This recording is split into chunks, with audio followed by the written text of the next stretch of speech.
Que la gloire, que l'honneur, la puissance, l'excellence, l'intelligence, la richesse reviennent à notre Seigneur Jésus-Christ en ce 27 juillet 2021.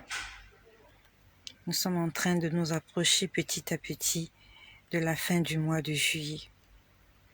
Beaucoup de personnes ont vu l'aurore de juillet, mais beaucoup de personnes ne verront pas le coucher du soleil du mois de juillet. Si tu es encore vivant ce 27 juillet, rends grâce à Jésus-Christ. Il le mérite. Il le mérite sûrement. Tout à l'heure, pendant ma pause déjeuner, j'étais en prière. Et avant que je me mette à prier, j'étais en train de lire la Bible dans le livre de Genèse. J'étais en train de méditer Genèse. Et pendant que je méditais le livre de Genèse, j'ai entendu quelqu'un me parler. J'aimerais te dire que Dieu parle. Si Dieu nous a donné une bouche, c'est parce que lui aussi il en a une. Dieu parle. Si Dieu nous a donné des oreilles, c'est parce que lui aussi il en a. Dieu écoute.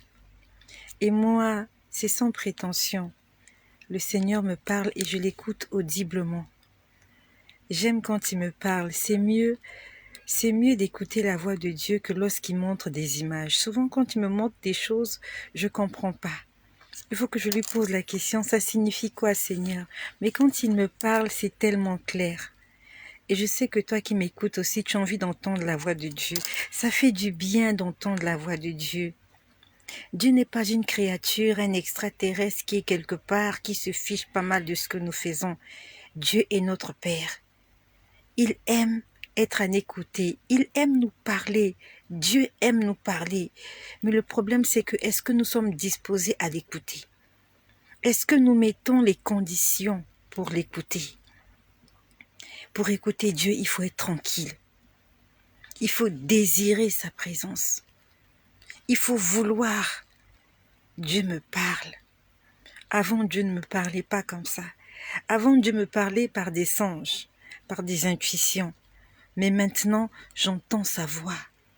J'entends la voix du Saint-Esprit. Et tout à l'heure, pendant que j'étais en train de lire le livre de Genèse, j'ai entendu, il m'a dit, ne manque pas les enseignements bibliques. C'est ce qu'il m'a dit tout à l'heure. Il m'a dit, ne manque pas les enseignements bibliques. Le Seigneur veut que nous soyons enseignés. La prophétie, c'est bien, c'est pas mauvais. Mais la parole, c'est mieux. La Bible nous dit, toutes choses passeront. Le ciel et la terre passeront. Les prophéties passeront. Mais seule la parole de Dieu ne passera pas. Ça fait 2 ou 3 semaines déjà que je suis en train de partir à l'église, écouter les enseignements, chose que je ne pouvais pas faire pendant la période scolaire à cause des enfants. C'est pas le Seigneur qui me l'a demandé, mais c'est personnellement, j'ai pris la décision d'aller à l'église tous les jours. Je m'assois, j'écoute les enseignements, j'assiste aux réunions. Et tout à l'heure, il m'a dit, ne manque pas l'enseignement biblique. Dieu veut que nous soyons enseignés. Si tu n'es pas enseigné, cherche quelqu'un qui va t'enseigner la parole de Dieu. C'est important. Les prophéties, c'est pas mauvais. Mais c'est comme un feu de paille.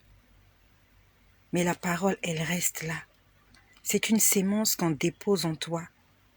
Et le Seigneur veut que nous soyons enseignés. Hier, nous étions le 26 juillet. Hier, pendant que je priais l'après-midi, toujours entre ma pause déjeuner, entre 12 heures de l'après-midi et 2h30, et je t'exhorte à prier. Quand tu prends ta pause, ne va pas traîner n'importe où, en train de faire n'importe quoi. Prends du temps, reste tranquille, lis la parole de Dieu, médite-la. Donne ce temps précieux-là, offre-le en sacrifice à l'Éternel. Et Dieu te le rendra. Hier, pendant que j'étais en train de prier, c'était hier. Le Seigneur me montrait des gens qui voulaient me faire du mal. en dehors des 3 personnes qui m'ont montré qui veulent me faire du mal, il me montrait des gens qui voulaient me faire du mal. Il m'a dit, regarde tous ces gens-là. Ils veulent te faire du mal, non seulement à toi, mais à d'autres personnes.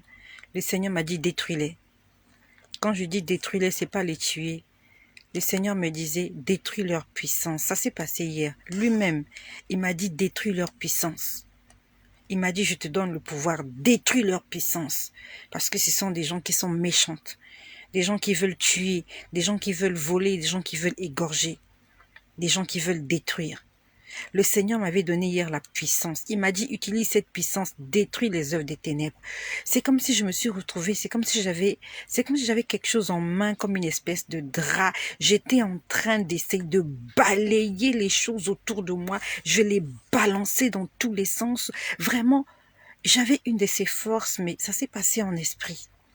Il me disait, allez, détruis, détruis, détruis les œuvres des ténèbres, détruis, détruis. Il disait, détruis, détruis. Il me disait de détruire les œuvres des ténèbres. J'étais en train de les détruire, ça s'est passé hier.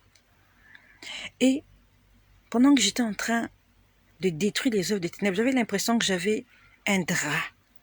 C'est comme s'il m'avait donné un drap en main. J'étais en train de détruire ces œuvres-là avec ce grand drap. C'était un drap de couleur rouge. Je ne sais pas à quoi correspond ce drap, mais j'étais en train de balayer. Vous voyez, c'est comme si vous tapez quelqu'un avec un drap. Je balayais. Il me disait, détruis, détruis toute la puissance de l'ennemi, détruis.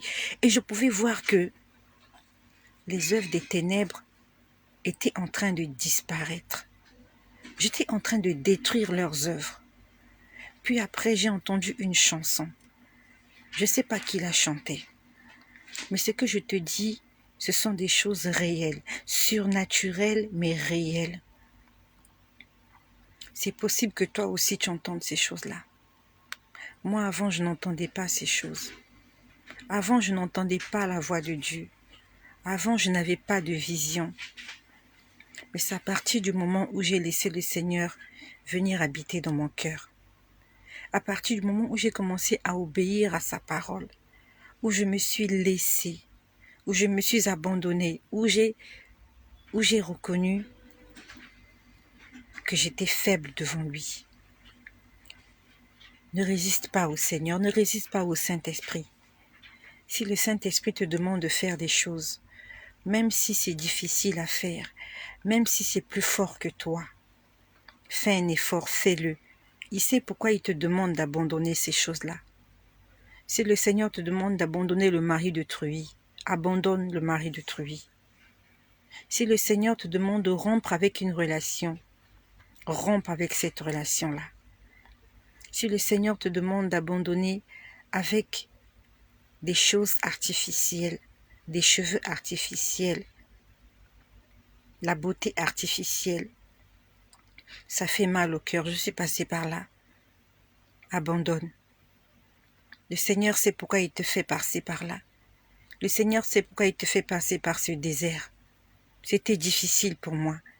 J'en ai pleuré. J'ai même cru que j'allais mourir. Mais aujourd'hui, ça fait 4 ans que ça dure. Il m'a donné une récompense. La récompense qu'il m'a donnée par rapport à l'obéissance dont j'ai fait preuve. Je peux entendre la voix de Dieu. Je peux entendre la voix du Créateur. Beaucoup de gens croient que Dieu ne parle pas. Beaucoup de gens disent qu'on ne peut pas appeler Dieu son Père. Moi, je l'appelle mon Père. Il me parle. Et j'aime quand il me parle. Je sais que tu as envie de l'entendre te parler. C'est pas difficile. Dis-lui juste, Seigneur, je veux que tu me parles. Il y a une femme là sur les réseaux sociaux, elle passe sa journée à nous raconter sa vie, que tu lui parles. Dis-lui, Seigneur, moi aussi je veux t'entendre me parler. Il viendra te parler. Mais avant qu'il ne vienne te parler, il viendra faire un contrat avec toi. Avec Dieu, c'est un contrat, c'est un deal, c'est une alliance. Il te dira, voilà ce que je ferai et voilà ce que je veux que tu fasses. C'est ce qu'il te dira. Est-ce que tu es prêt à faire ce que Dieu te demandera de faire? Est-ce que tu es prêt? Nous aimons seulement que Dieu fasse, mais nous ne voulons pas faire. Chacun de nous a une part de responsabilité. Chacun de nous doit faire quelque chose. Si Moïse n'avait pas accepté de repartir en Égypte, sortir les enfants d'Israël, le livre d'Exode n'allait pas exister. Lévitique n'allait pas exister. Nombre n'allait pas exister. Deutéronome n'allait pas exister. Aujourd'hui, on fait des films sur l'histoire des enfants d'Israël en Égypte, comment Dieu a ouvert la mer, comment Dieu a envoyé les 10 plaies en Israël. Quand on voit ces miracles, on applaudit, on dit Dieu est grand. Mais pourquoi Dieu a fait les miracles? Parce qu'il y a un homme qui avait obéi. Il y a un homme qui a abandonné la royauté. Il a accepté de devenir esclave.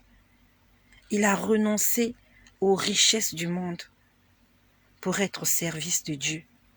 C'est pour ça qu'aujourd'hui on parle de Moïse. C'est pour ça qu'aujourd'hui on parle des 10 commandements. C'est pour ça qu'aujourd'hui on parle de la traversée dans la mer Rouge. Parce qu'il y a un homme qui a obéi.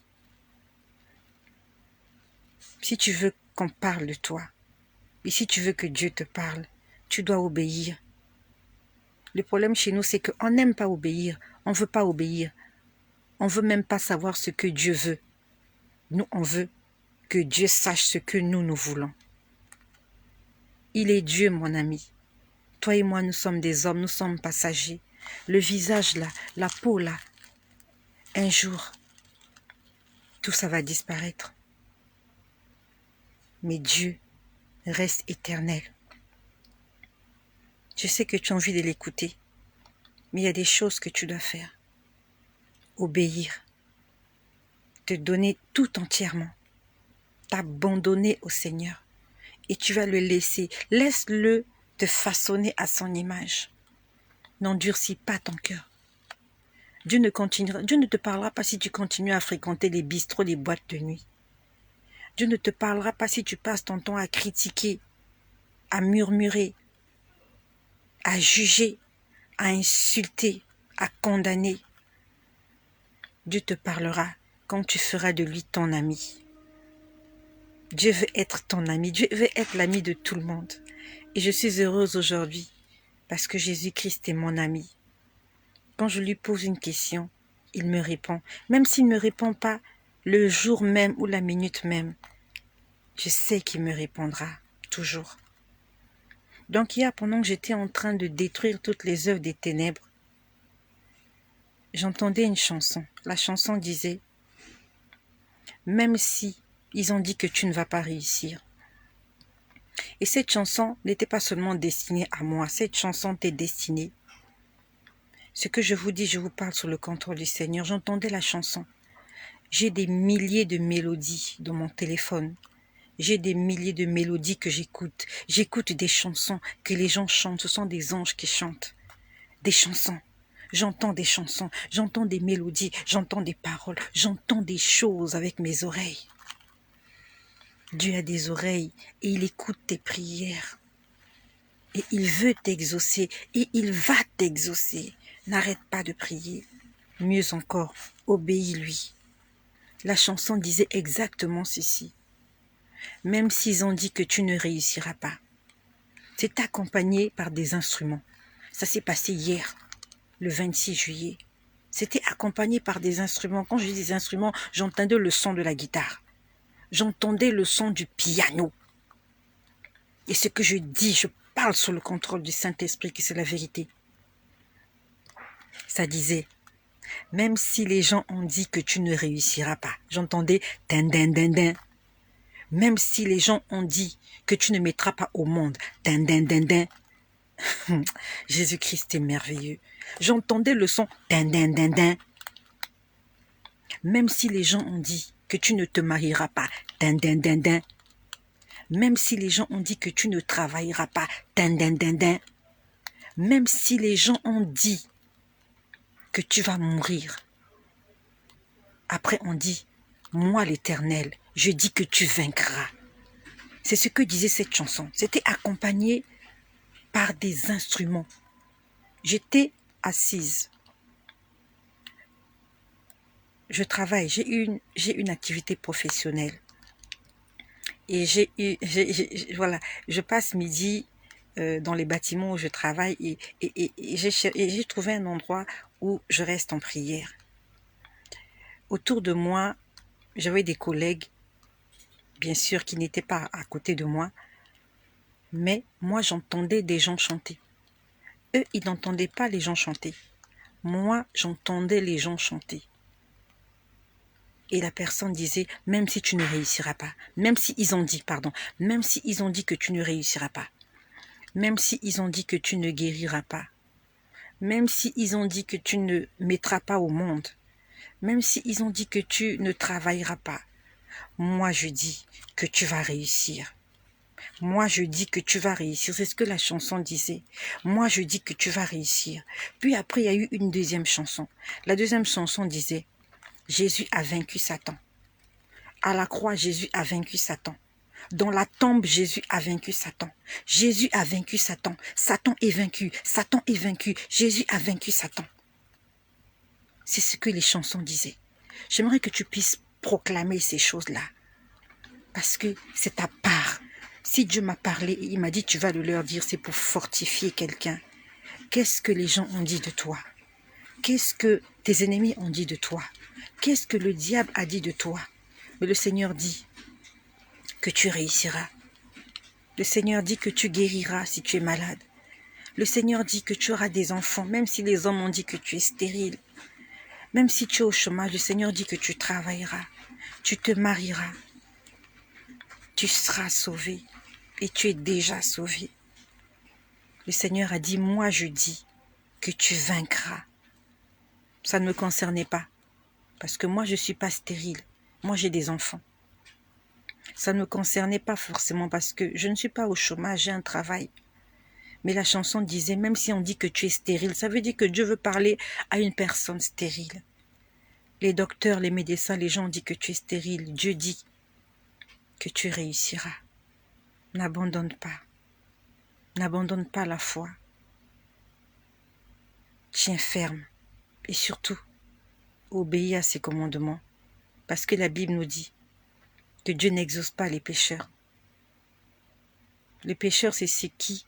C'est celui-là qui connaît la parole et qui ne veut pas obéir à cette parole. La Bible nous dit que la prière du pécheur est une abomination pour Dieu. Quand un pécheur prie, Dieu n'écoute pas ses prières parce que c'est une prière de menteur. Le problème est que tu es en train de prier. Est-ce que c'est une prière de menteur? Est-ce que c'est une prière de menteuse? Parce que la Bible dit que Dieu n'exauce pas les pécheurs. Que la prière du pécheur est une abomination pour Dieu. Quand tu cherches Dieu, cherche-le de tout ton cœur. Abandonne ce qu'il n'aime pas. Fais de lui ta priorité. Comme il est écrit dans Matthieu au chapitre 6, au verset 33. Cherchez premièrement le royaume de Dieu. C'est quoi le royaume de Dieu? C'est décider que Dieu devient ton roi. Tu fais partie du royaume. Tu acceptes que Dieu est ton roi.